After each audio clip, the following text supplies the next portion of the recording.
What a night. Wow. Wow, man. He is the baddest mother on the planet. Like, I mean, let's start with, there's like a feeling out process for like 2 minutes, and then it's on. I mean, those two were going. The pressure that Khabib puts on you is unbelievable. Literally didn't respect his punching power, just walked right into everything, did what he wanted. When he started to go for like the armbar in the first round, I was like, oh my God, he's gonna try to pull off an armbar.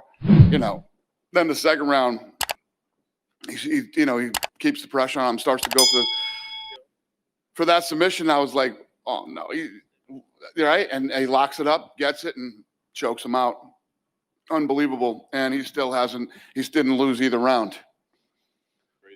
Have you had a chance to speak to him yet? I mean, obviously, I think we're all a little bit surprised by his decision. I mean, I think we all understand his emotion coming into this, but have you spoken to him yet? No. He was in the octagon. We were all just standing around listening. And, you can tell, I could tell it almost smelled like an upset tonight. The way that, he reacted at the weigh-ins, the way that he acted when he was walking out tonight. He didn't look like himself. Breathing heavy and taking deep breaths, and but wow. What's your expectations? I mean, obviously, do you take him at his word that that's it, or do you think that maybe he'll change? What this guy's been through, we're all lucky that we got to see him fight tonight. And I'm hearing rumors of other things that I didn't know about that you guys will hear about when he comes out later, I'm sure. Apparently, he was in the hospital. He broke his foot. Yeah. So 3 weeks ago. So he has 2 broken toes and a bone in his foot that's broken or something like that. That's what his corner was telling me.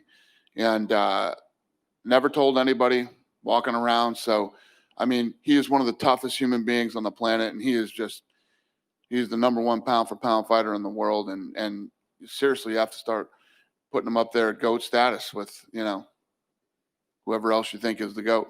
So what do you do? I mean, obviously you respect him. You give him his time. Do you talk to him and say, hey, man, we still got some ideas for you? I don't ever listen. When guys want to fight, they want to fight. If they don't want to fight, they don't want to fight. Let them take some time off. Let him heal, not physically, but emotionally heal with what he's going through from losing his father. I said, we're all lucky we got to see what we saw tonight. I guess it'll all, we'll have to see how it plays out with him, how the rest of the division shakes out. But we did have Michael Chandler here tonight. Obviously, he got announced and did an interview and didn't get to fight. Have you figured out what you want to do with him now that, he didn't have to fill in this weekend? Nope. I was focused on tonight, and that's it, man. We've been here for 5 weeks. We're almost done with this shitty year, and we'll get home and figure out what's next. No doubt. I'll ask you one more about the co-main event. Robert Whittaker, he looked fantastic as well. Yeah. Is a rematch with Adesanya appealing to you at all? Is it too soon after that fight? No, it's very appealing to me. It's a fight that makes sense right now. Like I said, Adesanya has a lot of options, but the fight that makes the most sense right now is Whittaker. I thought Cannonier was going to be a much tougher challenge for him. He looked good tonight, so Adesanya fight makes sense. I know we're all excited to get back to Vegas and start there again, but there was a big announcement tonight about Etihad Arena and that'll be open next year. Have you started talking about 2021 yet? And tomorrow, I have a big meeting here tomorrow. So do you have an idea when you think we'll be back? Late January, early February, maybe. Go back home, do a bunch of fights at home, and then we should be ready to do, some international fights, title fights, and things like that. The end of January, early February. Nice. And last thing for me, since he's the hero of Fight Island, Hamza Chimaev, of course, you mentioned the other day in an interview, him and Leon Edwards. Just want to get a status update on that. Is that signed and done? Yeah. Is it signed, guys? Who's in here? Yeah. Done. Signed. Signed. Done. December 19th. Yeah. Awesome. Thanks, Dan. Thanks. I'm excited for that one too. Before this fight, you mentioned that you had something big coming for Khabib. Obviously, he's retired now, but can you tell us what it was? No.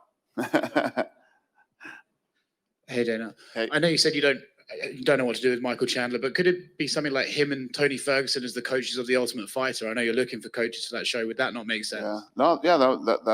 That's interesting too. But I don't know. I don't know yet. We'll see what happens. In MMA, we see a lot of retirements and then a lot of guys unretire. But with someone like Khabib, in your personal opinion, knowing that he promised his mother that he wouldn't compete again, do you believe him? I do. Yeah. And then earlier today, Floyd Mayweather did an interview and said that you guys have been in talks and you guys are going to be working together. And I know that recently you said Zuffa Boxing is benefiting from the coronavirus. Is that linked? No, I didn't say Zuffa Boxing was benefiting from the coronavirus. I said that there was interesting things going on out there that I might be able to put together that I would be interested in. I only want to put on fights that are the best fights. This is what we do. We put on the best versus the best, and the only way that I would do anything in boxing is if I could do that. And there is an opportunity, so I'm looking at. But yeah, I told you guys a long time ago that me and Floyd were talking about doing something. And then last thing for me, earlier this week, a report came out with some allegations against Mike Perry from his ex-wife. I was wondering if you'd heard about those and if that's something you're investigating. Yeah, I heard about it. I heard that she wanted to get a restraining order and the judge didn't allow the restraining order, and nothing really came out of it. I think she alleged that he'd been physical in their relationship. I don't know. I have no idea. Cool. Thanks, Dan. Thank you. Dana, you obviously have that. Like you're without a champion now, so you're going to have to crown a champion at some point, especially in the lightweight division. Does that make this McGregor-Poirier fight in January that's being targeted?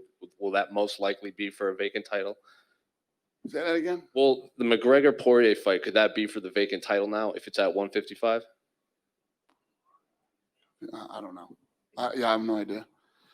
Guys, don't ask me the future or what the is going on with anything else, because I have no idea. I just been here for 5 weeks, man, getting through this ass year, and I'm just ready to go home, and we'll figure out what's next. As soon as we have answers, you'll know. All right? Have a good night.